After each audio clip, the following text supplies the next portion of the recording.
behind Liverpool and 19 places behind them in the table, but they put it up to them in the first half and are pretty good value for a 1-0 lead.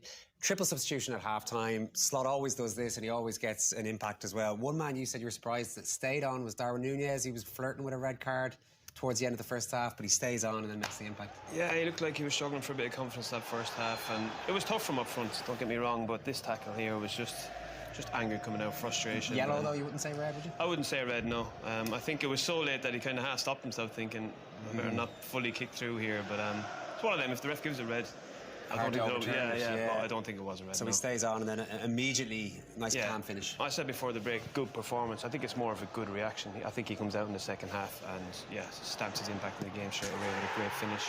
Great ball across from Diaz as well. And as a striker, you're told since you're a young age to get across that front defender, and he times it perfectly in a solid finish. It's funny, he doesn't move till quite late. Sometimes you see strikers do that, where he's not really moving much at all, and then just a little burst at the end. Yeah, he just stays in that zone behind the defender, where the defender can't see him and the ball at the same time, so he takes his eye off and doesn't see him coming across. Like here, he can't see him coming across. He can't react in time. Then it's just good forward play. He obviously, he's hit and miss, Darwin, we know that, but he's had a few impacts now. He had one at PSG during the week, and this is him giving it back to the Southampton crowd. Yeah, I think he scored 2 at Brentford. Remember we done that game? Yeah, that was a big one. Yeah. I think Shane mentioned off air actually. He says when he's got less time to think, his instinct, he's there, he's sharp, he doesn't have time to think, doesn't take a touch.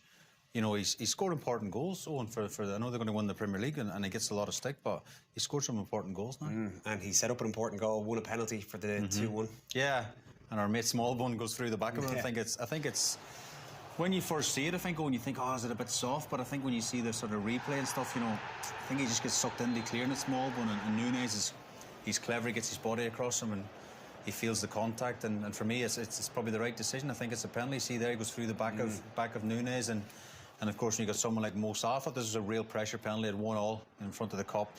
But that is as clinical as you'll see. On top corner off, Ramsey's gone early, he's gone full length, and he still can't get anywhere near. Do you think he's high in confidence at the moment, Shane? I think a little bit, yeah.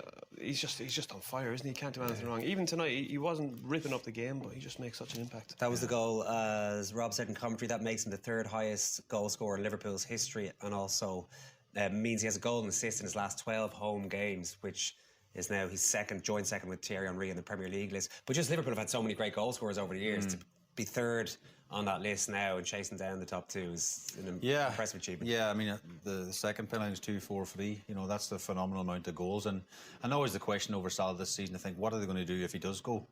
Because there's still no news coming out of Liverpool that he's staying next season, and it's okay, well and good, he's in his 30s now, and Kenny might sit down here and go, his legs are going a bit, but he's still, his numbers and his assists, he's still a phenomenal player. And if you take that out of your team, Owen, then you're going to could be scratching around next season for goals. You've teed up our post-match interview nicely there, Shay. Mo, congratulations. A nice interview, wasn't it? The head is sometimes gone with Darwin, and Mo has to keep on the straight and narrow. He also mentioned Slot giving him a bit of a hairdryer. I think Slot's head was gone at half-time as well. But sounds like we see Slot we only see him from his interviews and stuff, and he seems quite pleasant and charming and not in the Goodison, says all the right things. But it shows he's got another side to him as well. And we thought that at half-time. They were flat first half, but he's given him a rollicking at half-time, I think, by all accounts. Do you like to hear that? As long as a manager does it occasionally. Yeah, I think sometimes it's needed. They were very flat in that first half. You could hear about the atmosphere in the crowd as well. There's nothing to get them going, So I think that they needed that, and you could tell 6 minutes later they're 1-0 up, and 7 minutes later they're 2-1 up. So it's made an impact. I liked when he was asked, did you know about joining Aguero as the joint 5th, and he absolutely did. Mo knows his numbers, in more ways than one, I'd say. So we can see.